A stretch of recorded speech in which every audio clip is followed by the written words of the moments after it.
Kā notiek jumis bezmaksas izmēģinājums? Produkta jumis lapā spiežam pogu izmēģināt, kas aizvedīs uz reģistrācijas lapu.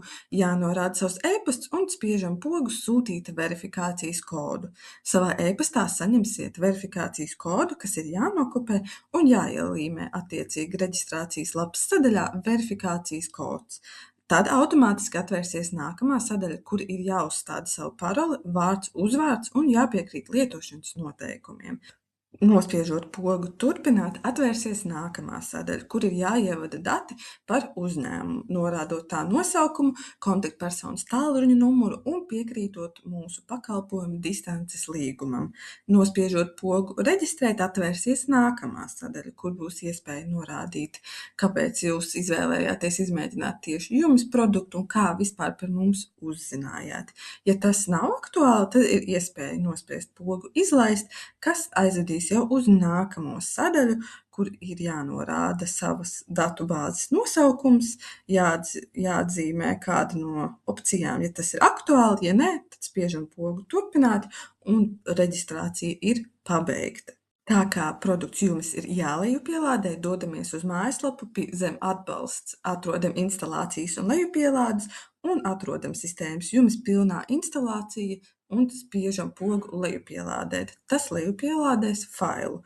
Uzspiežam to un sākam tā instalāciju. Šeit visu darbu paveiks pats dators un nekas nav nekur pašam jāspiež.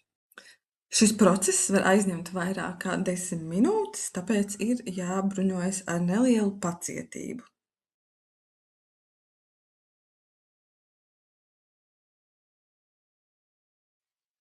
Instalācijas laikā atvērsies licences apstiprinājuma līgums un arī nākamais loks, kur ir jānospiež poga Sākt instalāciju. Tas aizņems vien pāris minūtes.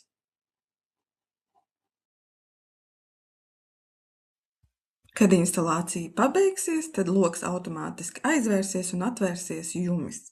Šeit spiežam uz pogas Grāmatvedība un atskaite, lai atvērtos pieslēgšanās loks, kur ievadam reģistrācijas laikā norādīto e-pastu un paroli. Kad tas ir izdarīts, spiežam pogu Pieslēgties. Tad atvērsies nākamais loks, kur pārliecinamies, ka ir norādīta mūsu datubāze, un tad arī atvērsies pats produkts jumis. Šo loku taisam ciet, nedaudz uzgaidam, lai sistēma startējas.